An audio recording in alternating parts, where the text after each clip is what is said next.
Hey YouTubers, and what is going on? Welcome back to another episode here on ESGNet for Madden 20, face of the franchise, QB1 Khalil Kelley, as we're trying to wrap up his first season here in the NFL as we're going to the offseason. Of course, they won that Super Bowl, and what a Super Bowl it was. And of course, his phone has been blowing up here as of late. Friends, family, and longtime friends calling him about his great success that he had this season. Of course, it was a magical season for him. As you take a look here, we're going to pick up a new ability here to add to his arsenal here. And there's actually quite a few of these I was kind of looking at here, and I was kind of thinking about, I'm like, you know, these are actually pretty decent here. You can't really go wrong with any of these. So we'll look at here, we're looking at escape artists there. You see some of the things we can do with that ability. Safety valve, of course, that's going to have our running backs who can help us out in high pressure situations, and of course protection, which I think is pretty important here for this case because our offensive linemen are not the greatest. So anything to help them out and to help us, of course, out here for next season will be greatly,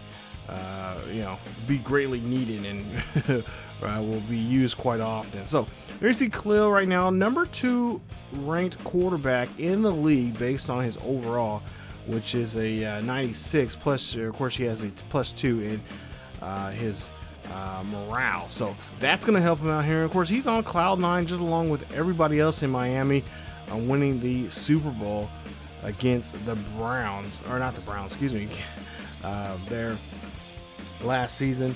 Of course, had a really successful game there in that one, as they did defeat the Browns in the AFC Championship. And of course, went on to win the game against Aaron Rodgers there in that one.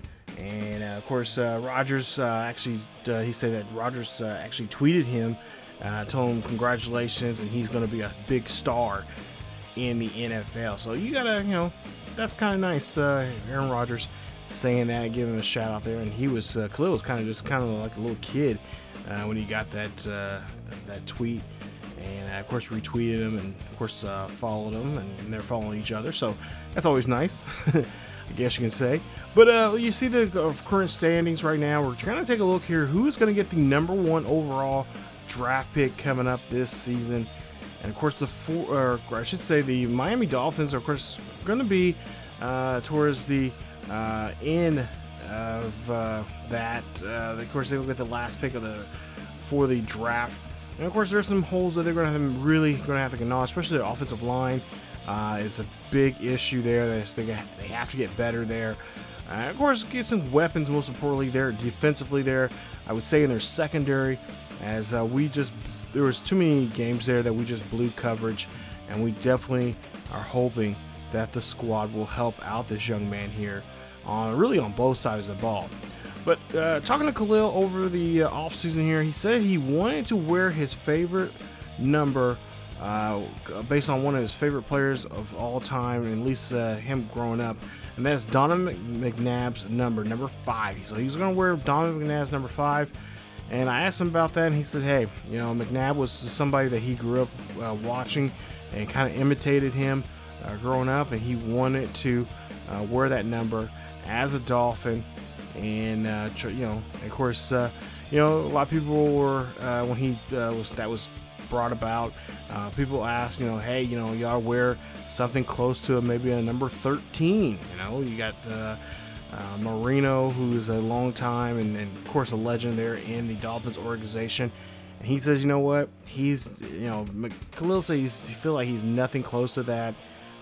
He loves, he's actually talked to Dan Marino several times during the season, of course during the off season, and he says if he's only going to wear that number if Dan Marino says otherwise. So we'll see how that number 5 goes for Khalil. But as you take a look here, we're looking at some of these signed players that have signed during the offseason there. Some pretty noticeable names. You got Blake Martinez there.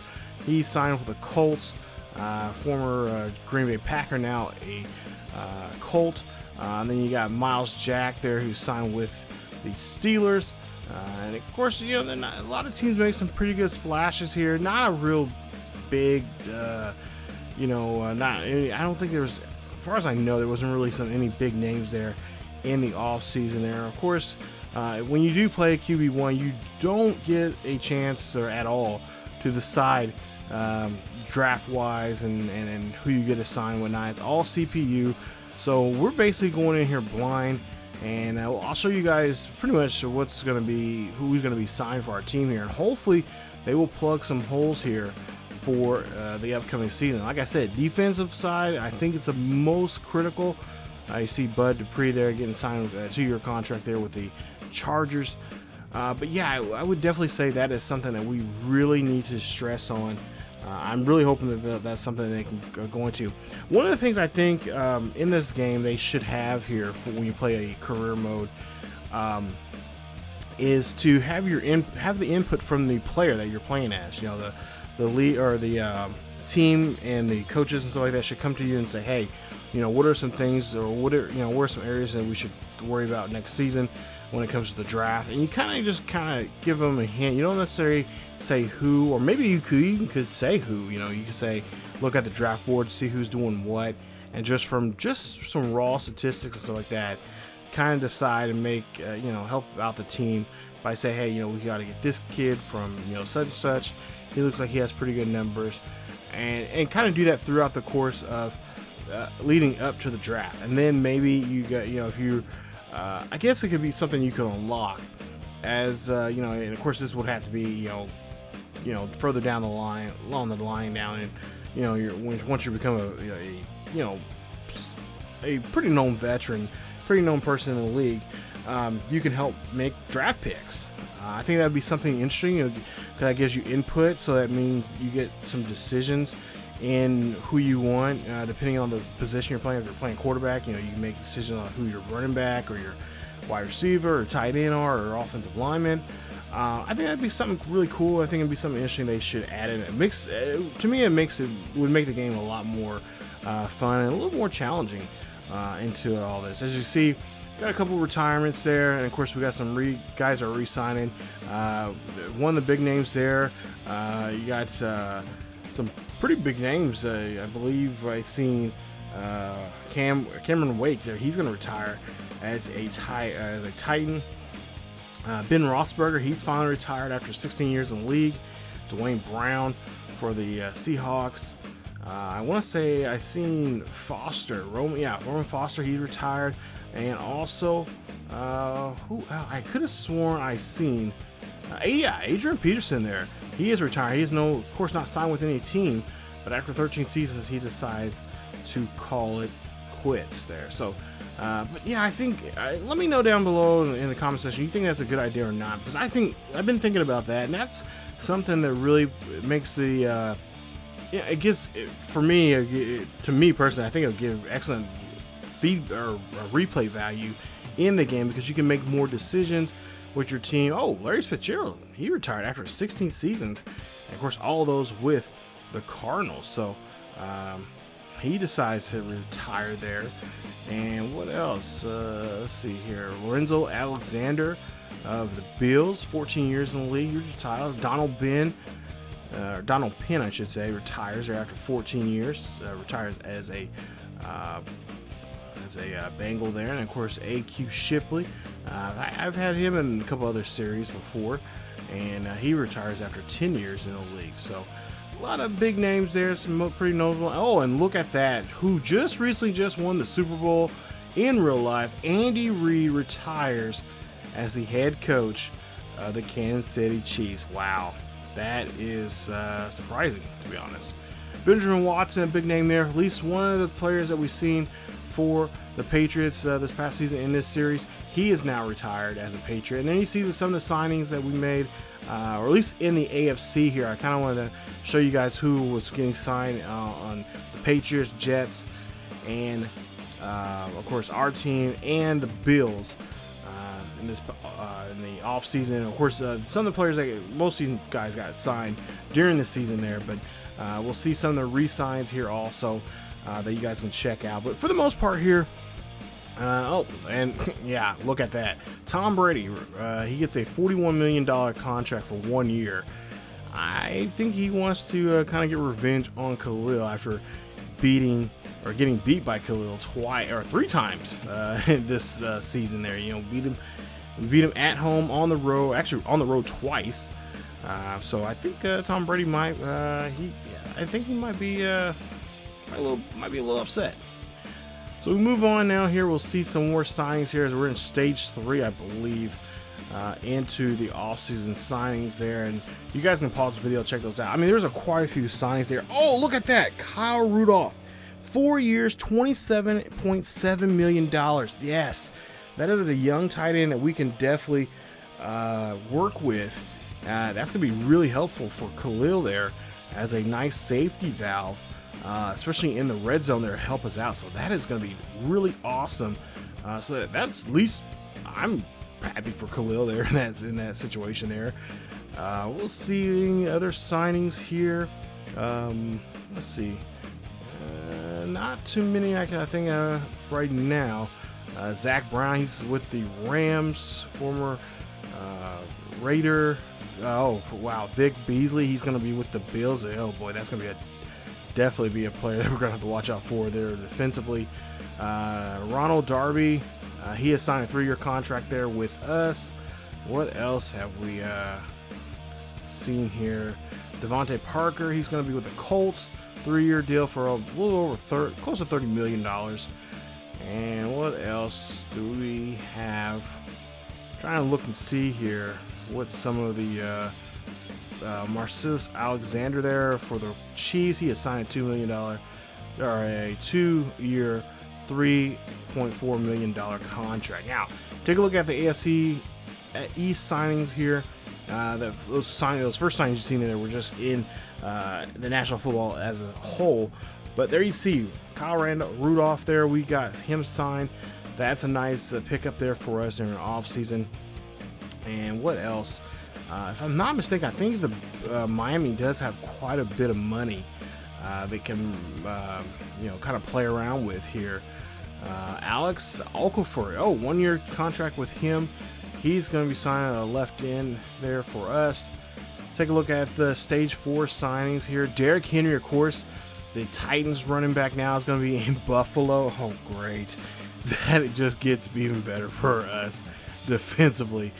Okay, now seriously, Marcus Golden, 2-year contract. Of course, he played for the Giants. Now he is going to stay in New York, but he's going to be in Buffalo.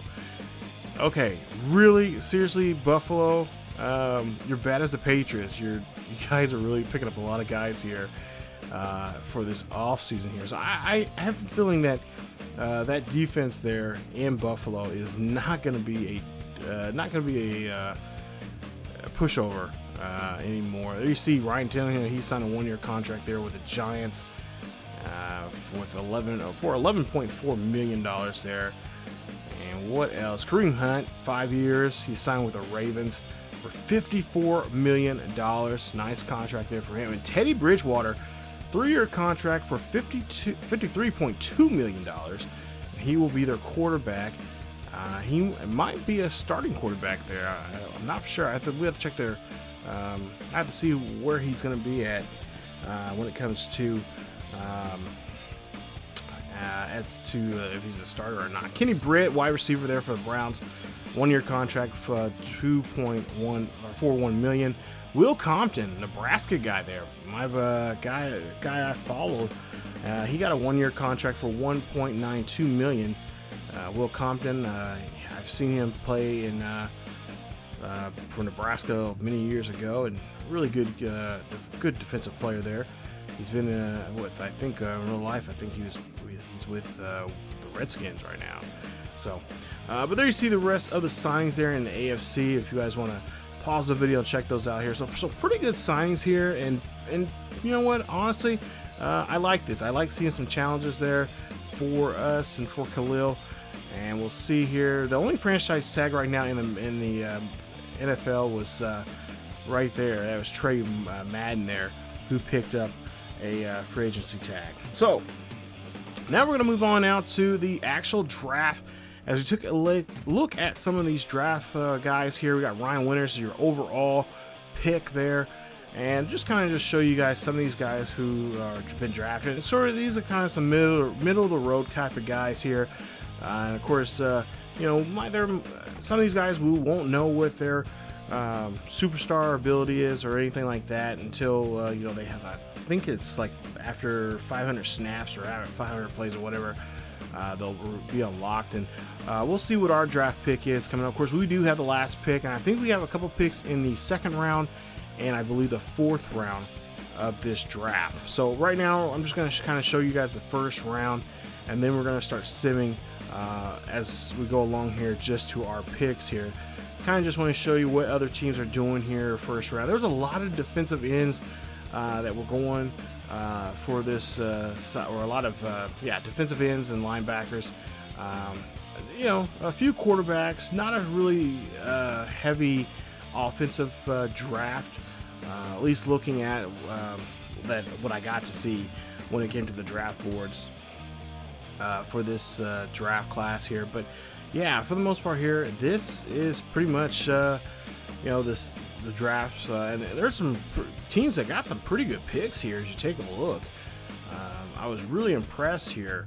Now I think in the next episode, which will be kind of like the showing the preseason numbers, I will show you guys kind of I'll have to break down and see what our teams did here in this, you know, see at least what the Jets and of course the Bills and the Patriots did in the draft, and we'll kind of look at what they overall what they did and whatnot. But I do have, towards the end of this video, I do have some of those players there they drafted and what their overalls are, and of course some or good majority of them do have some hidden talent, so some hidden you know, superstar abilities and stuff like that. We won't know what they are, but we do know they have some hidden guys, got some hidden gems in there, and so that's going to be really you know, really challenging here to see exactly how we can maneuver around some of these, because we're going to have to be, you know, those three teams we're going to have to face twice a year. And next season, you know, we don't want to see Khalil in the sophomore slump at all. Want to see him, you know, of course, grow and develop even more as a QB. And of course, to do that, we got to have some good drafts picks here in this round. And we're about to get to our first draft pick here in just a bit, as we see some more go on the board here. Hopefully there's something left here for us, as we, like I said, we do have the last pick in this one. I think in the second round, I think we have either the second or third round, we have two picks, and I believe the fourth round we also have two picks as well. So as we take a look here and see what is what, and you see Packers picked their pick here, and we'll see, we're on the board, and our first pick is, who is it? Who is our first pick? Come on, they're teasing us. Who's our first pick? That is real life. And the first pick for the Dolphins is Dylan Mears, 6'6", 227 pounds from Idaho.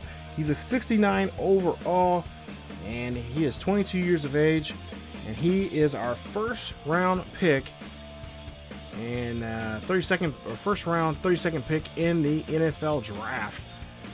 As I'll move on now here and show you guys some other picks here as we go to we're in okay.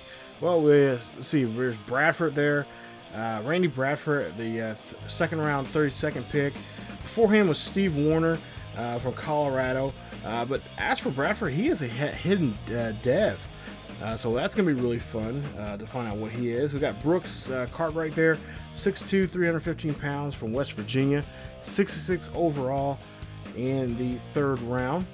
The last pick there in the third round. And we got Parrish Milton. He is a 67 overall from Ole Miss, defensive tackle, 6'6", 212 pounds there.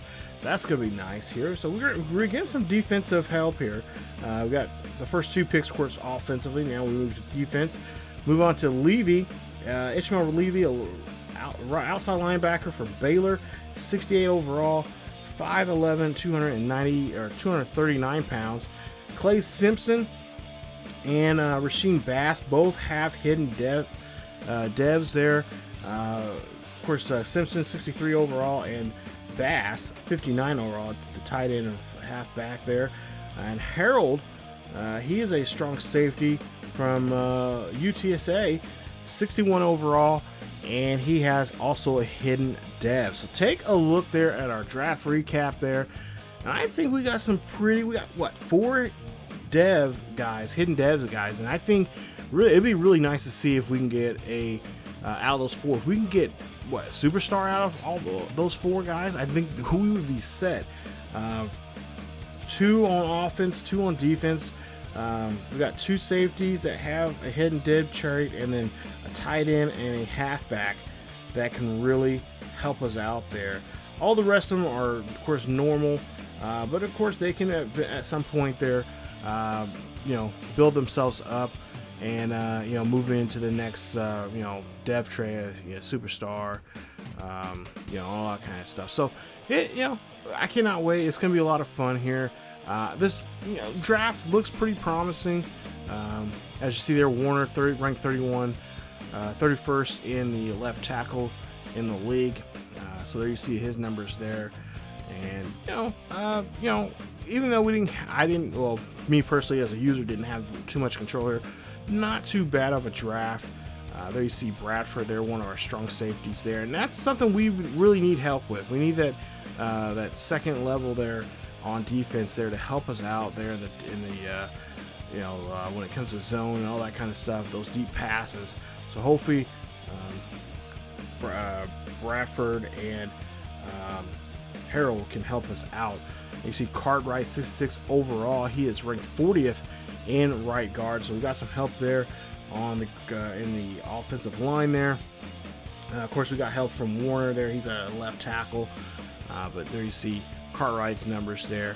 Not splashy numbers, but nonetheless, they're guys that we can develop over time and hopefully be able to get on the field sometime towards the end of this upcoming second season. Levy there, he's got some pretty good numbers there. Guy from Baylor, and there you see some of his traits there. But the tackle, great. The speed's great. But some other areas there he needs to work on, and of course it's going to take some time. Rasheem Bass, there you see a guy from Nevada. Cannot wait to unlock that, see what he's going to be up to as we move along here for the upcoming season there. There you see not too good numbers coming up here, but I think working with him over time, he definitely will be something special. Along with Clay Sampson, there you see his numbers. I lose it back there, so this is gonna be nice. We're gonna have 2 backs there. Of course, Drake and Clay or Sampson there really can be a dangerous duo there in the backfield there for us. And hopefully, I can't really tell if he has good, not too good of hands, but nonetheless, there, like I said, just gotta take some time. And there you see Harold, another hidden dim, and of course run support there. So he can help out stopping the running game there.